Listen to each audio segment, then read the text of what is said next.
बता रहे हैं कि 19 में कांग्रेस जीतने के बाद और 22 में आप हारने के बाद आजमगढ़ छोड़ चुके, क्या कहिए? आजमगढ़ के निरहुआ जी को, चूंकि वो कलाकार हैं, दूसरे क्षेत्र से राजनीति में आए हैं, उनके सामने जो एक परंपरा रहती है कलाकार की, स्क्रिप्ट लिख के दी जाती है, उस स्क्रिप्ट को वो चलाते हैं या चलते हैं उस पर।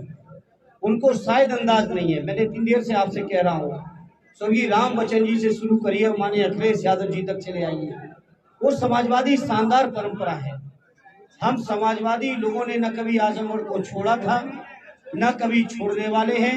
ये इस बात का एहसास उनको नहीं हो सकता है, क्योंकि वो राजनीति स्क्रिप्ट के आधार पर शायद करते होंगे, दिल से राजनीति, जज्बातों से राजनीति उन्होंने नहीं की।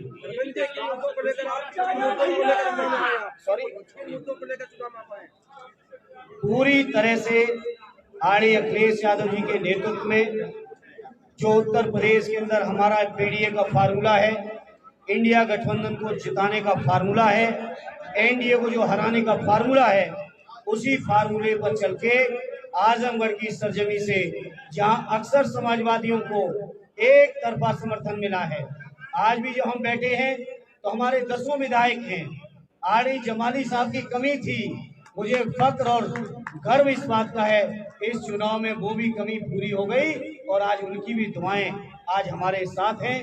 मुझे यकीन है कि न केवल आजमगढ़ सदर बल्कि बगल की लालगंज की लोकसभा भी एक तरफा समाजवादी पार्टी यहाँ से जीत की जाएगी।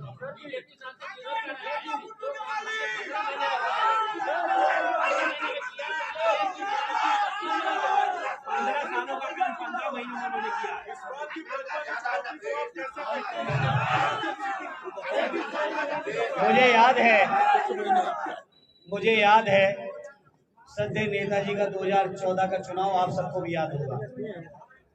जिस हवाई अड्डे के उद्घाटन के लिए वो माननीय प्रधानमंत्री जी को लाए, इसी हवाई अड्डे पे 14 में आदरणीय नेताजी, आदरणीय राष्ट्रीय अध्यक्ष जी कई बार उतरे। मुझे वो दिन भी याद है, सठियाओं की चीनी मिल का शिलान्यास हुआ था, उस कार्यक्रम में भी मुझे आने का सौभाग्य मिला था। मुझे वो दिन भी याद है जब सठियाओं की चीनी मिल के उद्घाटन में सद्य नेताजी आए थे, तो जहां चीनी मिल का तो उद्घाटन किया ही था, शिलान्यास किया ही था, वहीं इस हवाई अड्डे का भी उद्घाटन से लेकर सारी चीजें पूरी हो गई थी। अगर मुझे सच याद है, सही याद है, तो आजमगढ़ की मुझे याद है कन्या विद्याधन की योजना की शुरुआत आदरणीय अखिलेश यादव जी ने इसी हवाई अड्डे से उतर के और हवाई अड्डे के बगल में एक विशाल पंडाल लगा के उसकी शुरुआत की थी। आजमगढ़ के भाइयों, आपको याद होगा। तो जो लोग कहते हैं कि काम किया है, जो काम 10 साल पहले हो चुका है, अगर उसी के ऊपर पत्थर लगाना हो, उसी के ऊपर उद्घाटन लगाना हो सकता है बीजेपी के लोग जाने किन किन इमारतों पर जो जाने कब की बनी हो उनके ऊपर भी पत्थर लगा सकते हैं, इसलिए मैं उस बहस में नहीं जाऊंगा। आजमगढ़ के लोग जानते हैं कि समाजवादियों ने आजमगढ़ के लिए, और समाजवादी इस बात को महसूस करते हैं कि आजमगढ़ के लोगों ने उनके लिए क्या किया।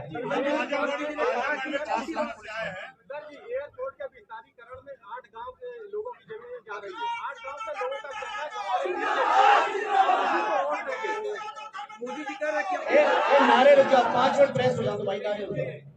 8 गांव की जमीनें जा रही है विस्तारीकरण में, उन लोगों का कहना है कि जो हमारे बीच आएगा 8 गांव का वोट पूरा का पूरा उसी को मिलेगा। बिल्कुल जाएंगे, हमारी पार्टी लगातार सक्रिय है।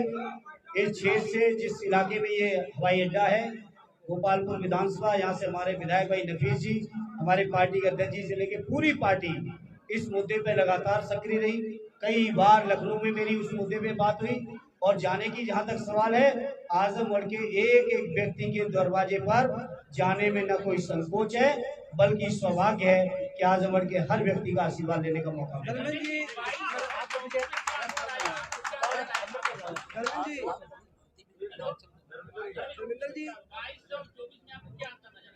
आपको नहीं महसूस हुआ क्या? यहाँ की जनता को कैसे आश्वस्त करेंगे कि उनकी समस्या आप डायरेक्ट सुनेंगे? बिल्कुल सुनेंगे, सुनी है, और यहाँ की जनता को यही यकीन ना होता तो हमारे 10 के 10 विधायक यहाँ की जनता के आशीर्वाद से कैसे जीतते। लगातार हर चुनाव दर चुनाव देश में, प्रदेश में कहीं भाजपा के लोग जीते हों, लेकिन आजमगढ़ के लोगों ने कभी बीजेपी के लोगों को जीतने नहीं दिया है। एक ये जीत हुई है, एक एक्सीडेंटल जीत है, उसका लोगों को अफसोस भी है, एहसास भी है।